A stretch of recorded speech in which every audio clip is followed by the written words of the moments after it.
আমের মধ্যে হয় সাদা সাদা কিরা, পেয়ারার মধ্যে হয়, কমলার মধ্যে হয়, জামরুলের মধ্যে হয়, বড়ইর মধ্যে হয়। এটাও কিন্তু মাছি পোকা। এটার জন্য তাবিজ আবার আলাদা, ফলের জন্য আলাদা ঝুলিয়ে দিবা। এটার জন্য কৃষক ভাইয়েরা অনেক কীটনাশক স্প্রে করে, কিন্তু কোনো কাজ হয় না। কিন্তু তোমরা এই পোকাটা সহজেই দমন করতে পারো। আসসালামু আলাইকুম, সবাই ভালো আছো?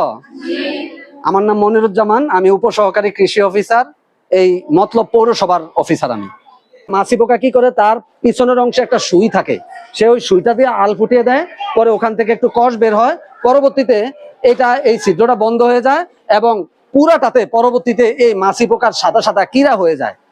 এইটাও কিন্তু মাছি পোকা। এটার জন্য তাবিজ আবার আলাদা, ফলের জন্য আলাদা, সেটার নাম হচ্ছে ব্যাক্টোর ডি। কি? ব্যাক্টোর ডি। প্রতি 3 শতক ফল বাগানের জন্য একটা ফেরোমন ফাঁদ স্থাপন করবা। কিন্তু আম গাছ যদি বড় হয় তাহলে বড় আম গাছের জন্য একটা, আর ফজলি এবং আশ্বিনী আম যদি হয়, যেটা দীর্ঘদিন গাছে থাকে, ওইটার জন্য একবার তাবিজ পরিবর্তন করতে হবে। কারণ এই তাবিজের মেয়াদ হচ্ছে আড়াই থেকে 3 মাস।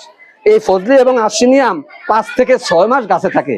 এই কারণে 3 মাস পরে ওই ডিব্বাটা ঠিক থাকবে, শুধু তাবিজটা পাল দিয়া আর একটা তাবিজ লাগিয়ে দিতে হবে। আম্রপলি এই কিরা হয়, এটার জন্য আপনারা গাছে যখন ফুল আসবে, মুকুল আসবে, এই তখনই আপনারা এই ব্যাক্টোর ডি দিয়া এই ডিব্বা কাইটা এই তাবিজ লাগিয়ে দিবেন। ঠিক আছে? তাহলে আমরা আজকে এই যে ফলের যে মাছি পোকা, আমরা ফলের মাছি পোকা দমন করব কি দিয়া? ব্যাক্টোর ডি দিয়া। তাইলে কি আর বীজ দেওয়ার দরকার আছে?